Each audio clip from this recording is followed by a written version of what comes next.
इंगड्यू तरफर prism X.14 कार्यक्रम आयोजित होईछि। लोकप्रिय कादम्बिनी पत्रिकार संपादिका डॉक्टर इति सामंत यह कार्यक्रम में मुख्य अतिथि भाव में जोग देथिले। प्रिज्म X.14 कार्यक्रम में अनेक साहित्यिक कवि सिनेमा प्रयोजकों सहित समाजर बहु विशिष्ट व्यक्ति भाग नहीं निज निजर मत व्यक्त करथिले। विश्व महिला दिवस अवसर में अनेक कवि और कवयित्री महिला संबंध में कविता पाठ करथिले। कार्यक्रम में अर्जुन पुरस्कार विजेता मिनती महापात्र और ओलंपियान अनुराधा विश्वाल को सम्मानित करा जायतिला।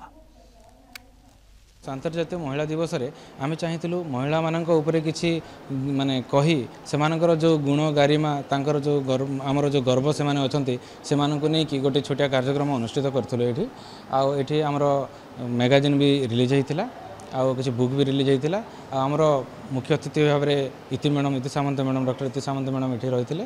एतद व्यतीत हमर बहुत किछि कार्यक्रम रहिथिला जो थरे कि आमे एई महिला मानकर जो तांकर जो रहुछि समाज रे भूमिका एवं सेमानकर केमती एम्पावरमेंट हे परिबा से ऊपर किछि डिस्कशन थिला।